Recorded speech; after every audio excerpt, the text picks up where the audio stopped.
Are you a senior trying to burn fat and build strength without leaving the house? In this video, I'll show you 5 exercises you can do at home that are also joint friendly to help you do exactly that. Exercise number 1 is squats. A very functional exercise in the sense that it improves your daily function. How many times do you have to squat in a day? Dozens, maybe hundreds. How many times do you get off the chair, the toilet, get in and out of your car? These are all examples of squats. And so what you want to do to start with is just do what's called a sit to stand. Sit on the chair and get up from the chair. Sit on the chair, get up from the chair. As you get better and better at this, what you want to do is you want to start lowering the height that you sit down onto. A standard chair or couch is about 18 inches. You can start standing on something in front of your couch so that your feet are elevated, but you're still sitting down to the couch or the chair.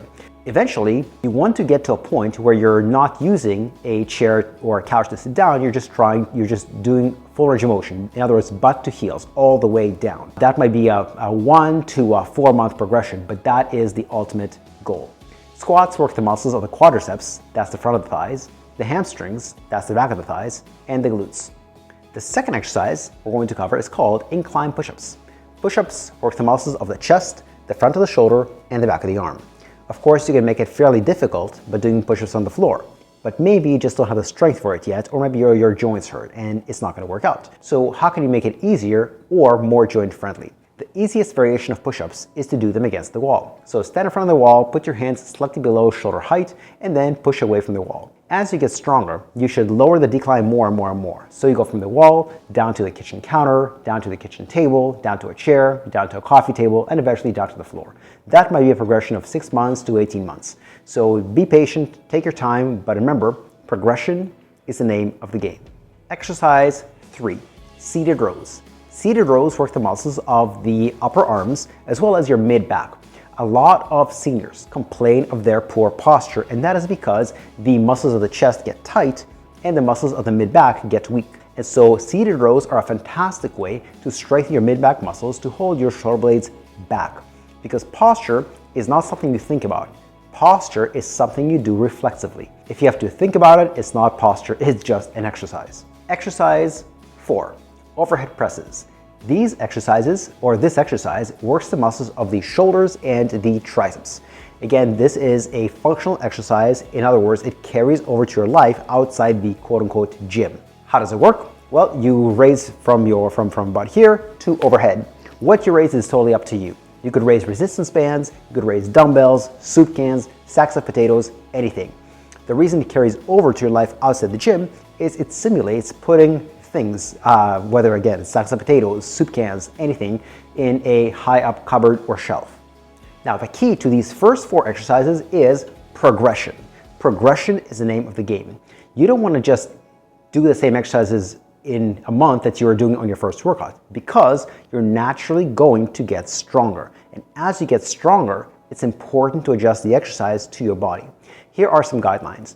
Try doing these exercises between 3 and 5 days per week. Each time you do them should be between 3 and 4 sets. When you're doing them, shoot for 10 to 15 repetitions and aim for 15 every single time.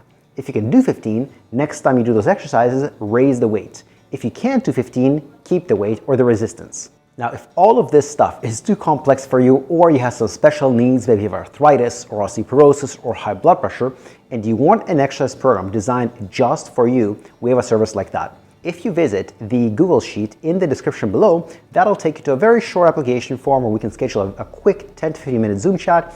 No obligation, no sales pitch, no pressure, just to see what's your current situation and can we help you get there. Finally, there's exercise number 5. And this is the only cardio-ish exercise in this group.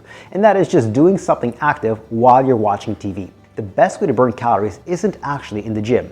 The best way to burn calories is when you're not in the gym, when you're not purposefully exercising. And so if you set up either a bike or a treadmill and you walk very slowly or you pedal very slowly while you're watching TV, you can burn a good number of calories without breaking a sweat. And that keeps your heart pumping, but also it raises calories significantly, again, without impeding your recovery ability from the strength training. If you like this information, I have a newsletter with lots more information just like this. If you click on the link in the description below, you'll be able to subscribe to that newsletter and you always have the option of unsubscribing. Now, what we just learned here are all good options, but they're not necessarily the best option. Do you want to know the best fat loss solution for seniors? I discussed that extensively in this video.